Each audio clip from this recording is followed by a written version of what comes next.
जी अस्सलाम वालेकुम। Government of Pakistan ने ज़कात के निसाब का फाइनल नोटिफिकेशन इशू कर दिया है रमज़ान मुबारक के हवाले से, जिसमें तमाम बैंक्स को लेटर इशू कर दिया गया है। इस हवाले से हम आज की वीडियो में तीन चीज़ों के ऊपर डिस्कशन करेंगे। पहली चीज़ ये है कि आपके किस बैंक अकाउंट के ऊपर ज़कात रिडक्शन अप्लाई होगी as per the government notification. Second चीज़, कितनी अमाउंट है, हाउ मच अमाउंट जो आपके अकाउंट में हो जिसके ऊपर आपकी ज़कात की रिडक्शन अप्लाई होगी वो। और थर्ड चीज, अगर आप अपने अकाउंट के ऊपर ज़कात रिडक्शन नहीं करवाना चाह रहे तो फिर उसका क्या प्रोसीजर होगा। ये तीन चीजें आज की वीडियो में हम डिस्कस करेंगे। तो स्टार्ट करती हैं वीडियो को।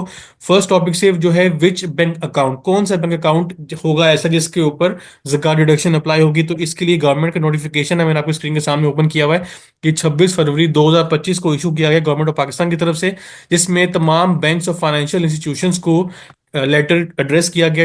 इसका सब्जेक्ट अगर हम ये पढ़ें तो, reduction of zakat at source in respect of saving banks profit and loss sharing and similar bank accounts. अब यहाँ पे टाइटल से आपको पता चल गया कि यहाँ पे तीन तरह के अकाउंट्स हैं, कि एक सेविंग अकाउंट है, प्रॉफिट एंड लॉस अकाउंट है, या फिर इस तरह के कोई और कैटेगरी का अकाउंट है जैसे टर्म डिपॉजिट अकाउंट होता है, वो भी इसमें कवर हो रहा होगा।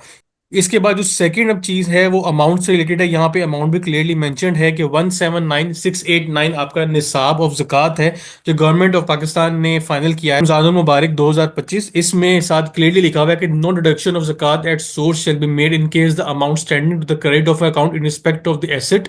ये सारे एसेट जो मेंशन है इज लेस देन 179। अगर आपके अकाउंट में 179,689 से लेस अमाउंट है on first day of Ramzan.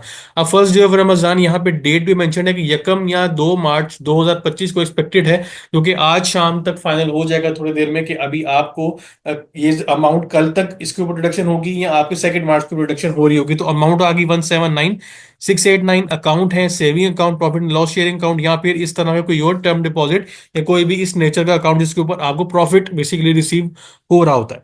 Third topic जो हमने डिस्कस करना है वो है कि अगर आप अपने अकाउंट के ऊपर ज़कात रिडक्शन नहीं करवाना चाहते तो फिर क्या प्रोसीजर आपको फॉलो करना पड़ता है।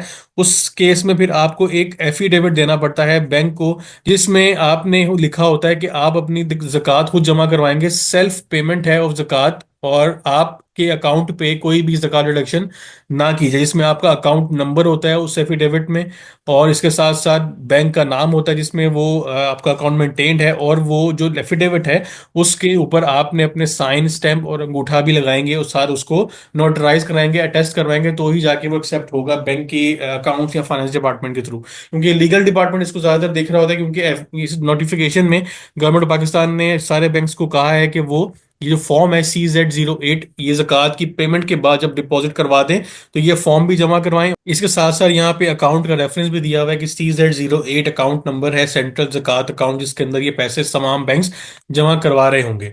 तो ये एक रिसेंट नोटिफिकेशन था रिगार्डिंग ज़कात रिडक्शन, जो कि तमाम बैंक्स को इशू कर दिया गया है। एक्सपेक्टेड है कि रमज़ान मुबारक कल या तो परसों स्टार्ट हो जाएगा, और जिस दिन पहला रमज़ान होगा अगर आपके अकाउंट में इस अमाउंट से ज़्यादा पैसे पड़े हुए और आपका बैंक अकाउंट इन तीन कैटेगरीज में शामिल हुआ तो फिर आपको ज़कात की डिडक्शन फेस करनी पड़ेगी। अगर आप इस डॉक्यूमेंट की सॉफ्ट कॉपी डाउनलोड करना चाह रहे हैं तो मेरा व्हाट्सएप चैनल है, उसके ऊपर मैंने ऑलरेडी ये शेयर कर दिया है। अगर आपने वो ज्वाइन नहीं किया तो उसका लिंक मैंने डिस्क्रिप्शन में ऐड कर दिया है, आप उसको ज्वाइन करें ताकि आप तमाम रिसेंट अपडेट्स टाइम अपडेटेड रहें।